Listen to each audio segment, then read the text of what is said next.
Yu-Gi-Oh! Mint.com is now TradingCardMint.com. Please check out their selection of over 20,000 cards with prices cheaper than TCG Player. Alright, we're finally doing the Vanquisher deck profile. What is up, YouTube? M40 here.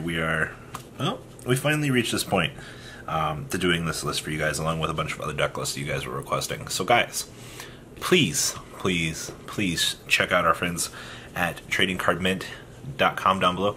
They used to be Yu-Gi-Oh! Mint, as many of you guys might have been ordering from them over the past few years, recently going through a name change and rebranding. So guys, check them out if you are interested in getting Cardfight Vanguard, Yu-Gi-Oh! Or any of your other trading card game needs down below. So, first off, yes, I know in the playtesting videos we misplayed Vivian because this guy doesn't retire bind.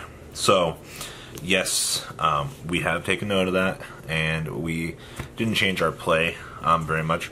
It just makes you play it a little bit more differently, and we're also not playing the retire grade 2 like a lot of other people wish we would be, but this is a list from Japan.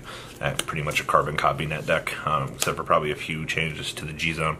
And I want to talk about why I went that path and agree with those card changes, over opposed to some of the other things that were going on in the build. So do keep that in mind. So this is going to be 4 grade 3s, or 6 grade 3s.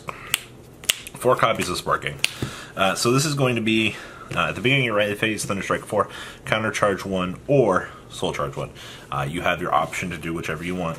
Managing resources is probably going to be one of your hardest things. I genuinely find that Soul is probably one of the hardest things to generate if something happens to your starter, because you'll typically have 2 shots, and if you have to go beyond that, it typically gets a little bit harder. But when you're rolling into your GB turn, the game should already be done. On Stride Skill, Counterblast 1, your opponent retire binds 1, and then actually picks one from their drop zone and kills it. You should be on Thunderstrike 4 on your first stride, and it was after playing this deck for a little while that kind of come to realize that. And then 2 copies of this guy. Now, you typically won't have to ride this. You can kind of dance around the grade 2 game if you need to for a little while to not force you to ride this, but this is going to be your restander. For those of you that don't know, it's once per turn, Counterblast 1, discard a card from your hand. Now, in this attack, Vanguard, if it did not hit, you get to pay the cost, which is discard 1, and you'll be able to restand him. So typically, if you have, you know, these up and running, God, my train of thought was so bad there. If you have this up and running for him, you'll be able to restand and apply extra pressure. Typically, when you're rolling into like Thunderstrike 10 to 11, while you're applying pressure to these, when you're drawing as much as you are, you're literally just turboing to these to ensure that you're putting on hit pressure on your opponent, and these things actually become a target away from the Vanguard, because, I mean, when you have restanding rear guards in a deck that you're just pressuring your opponent, I mean, sometimes, like I said, the counterblast management becomes an issue, but you're not too worried about it with his ability on the right phase. So there's that. 4 copies of this guy. He's literally just counterblast 1, draw a card for Thunderstrike 3. And he goes to 11k. Definitely would keep playing this card. This thing is so nutty. Like, it's just getting you to your additional resources. 4 copies of Chat Tora. I know a lot of you don't like Chat Tora, but Chat Tora applies a lot of pressure. I mean, you're not worried about your opponent's rear guards because this should be taking care of it, and, you know, Sparking over here should be taking care of it. So you shouldn't have any real problems. And once again, when I have 8 literal grade 2s, that'll include the ability to draw 1 card by penalizing the opponent. There's no real reason not to want this. Just very aggro pushes here in this lineup. I know a lot of people like the Thunderstrike 5 grade 2, but this is infinitely better.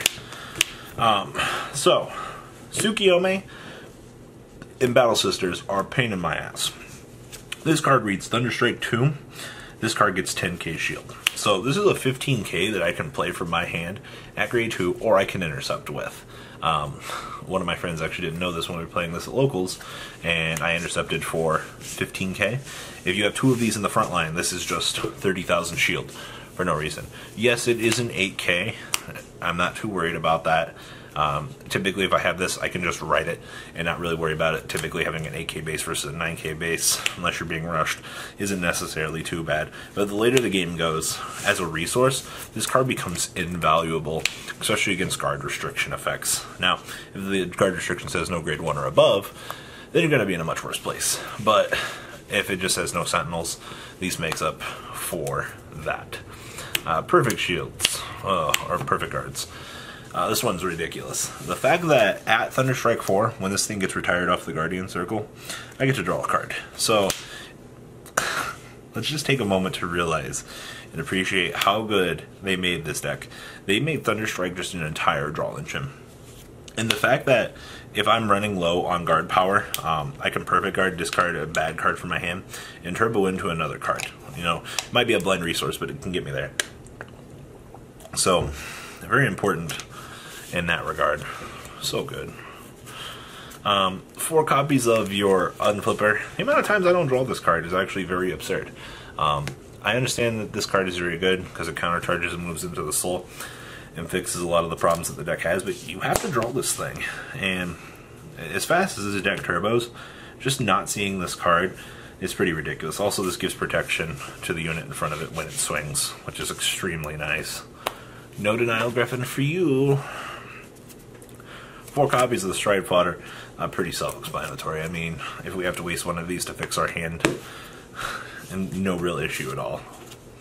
And then 2 copies of our Soul Blast 1, Draw 1. Oh man, I mean, I always loved Rising Phoenix, and the fact that they literally just gave me a Thunderstrike 2 version of it. So much better. It's also got 1,000 more power. 2 starters. Typically this is in case one of them gets strike down. Also the fact that I can just chuck the starter into the soul to kill a rear guard and feeding myself more soul is really good. Also accelerating the process of burn. I mean, this deck doesn't have anything past Thunderstrike 7. So there's that. Triggers, 4 crits, we're on Rainbow. 4 of these, remember, this guy does not retire. Sad face. 4 of Waifu Draw Trigger. This card will always be in my heart after what me and her did during the Vermilion format. Screw the go into the soul card. This is my baby. And 4 copies of the heal trigger. Like I said, rainbow triggers. This effect actually comes up a lot more than it actually should. I'm actually kind of shocked about that. The counter charging. But sometimes you're like, well, you know, I want to open the damage and then just soul charge off the top of the deck. Just to get one further card into the stack. So that's the main deck. I don't know. The 6 grade 3s isn't a problem. The grade 2s have been invaluable from what I've been doing and testing. And the rainbow triggers, I mean, hasn't been an issue. I mean, the stand triggers, if you're on, if they let, like, you can get cheeky with Sigma. If they let Sigma not hit, you can just restand him. Or if they let Sigma hit and then they take the damage, and then your Vanguard swings, they guard it, you hit the stand trigger, you get super cheeky. There are a lot of interesting things. 4 copies of, oh yeah, Stride deck time. 4 copies of this. Who doesn't love Thunderstrike 7? Quadruple drive, I mean, and +1 crit. Like, what were they thinking when they made this card? It's so good for the blowout. 1 copy of Voltic Zapper. This actually came up. Actually, when I first saw the list, I was like, why is he playing this? It's literally just to apply pressure for Thunderstrike 3 and clear out stuff. Actually, kind of surprised it's also a target to G-assist away. 4 copies of this. This really starts to get nasty. So if your opponent somehow survives your GB8 turn, I don't know how it's going to happen, but you can call this out, and then your rear guards. Also, if you're on Thunderstrike 7 to 12, remember your rear guards get, what's the exact number? 3K for every card in your opponent's blind zone. So you just literally start turboing up the numbers. I don't like this card, but I do like the fact that it applies much more pressure onto the opponent. Now this one, 1 copy of Deal Your Opponent Damage, aka VMAX. Now, I'm very indifferent about this card. I really want to play 2 of it, and I've been thinking about cutting Voltic Zapper for it. But Robbie, why would you want to play 2 copies of this guy? Because the amount of times that my opponent survive, if my opponent's at 5 and they survive, I mean, the amount of heal triggers that have been hit, it's just like a strange abnormality with me. But the fact that, like, I can go into this and deal the extra damage on the next turn, or just if my opponent's at 4, I can apply even more pressure on the next turn. And typically, I think your opponent will start playing a little bit less cautiously once they see this gone.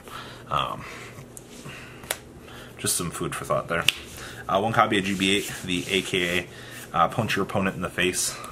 Sickest win we've had with this card so far has literally been powered this thing up, and they guarded this, and then she came through.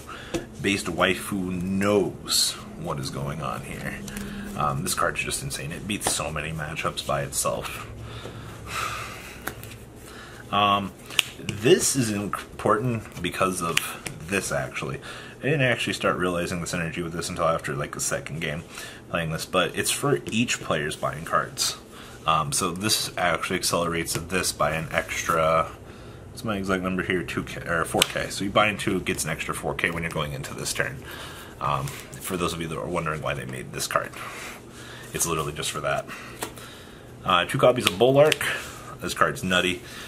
So you can take attack 1, attack 2. When this swings, do this, you'll cook both of them. And it's also at the end of the battle. Keep that in mind. So as long as this has enough guard, you'll be able to cook them. But I mean, typically this has 25,000 shield, which isn't going to be an issue at all. And then 2 copies of this Mr. Retire Bind 2. Or not Retire Bind 2, but this literally will out 2 of the things. And this will also accelerate you to your super finisher of this guy. So that's all I really got to say about this deck. You know, you have to understand that you're playing a control deck when you're playing this. You can't really be aggressive. I mean, you can, but you burn up your resources. Typically the deck can get them back as you're going, but you just literally on your first strike you go to Thunderstrike 4 and your whole deck turns on. So you have to be able to play the game until that point, and it's not that hard to do it. Also, this guy's not, we learned the hard way that this guy isn't GB, which is so weird. The Thunderstrike ability, like, this isn't GB, and she's not GB, which is really weird when you're thinking about this. You know, he's GB. This is GB also, which is stupid. And then the Soul Blast chick is actually not GB either. So for some reason, if your opponent's binding stuff for skills, you'll get there. But interesting fun fact for Demiurge. You know, sometimes Thunderstrike is turned on easily early game. So guys, that's all I got for you. Comment down below. Check out our friends over at YugiOhMint.com, aka TradingCardMint.com. Both URLs still work. And guys, that's all I got for you guys. Deuces, audience.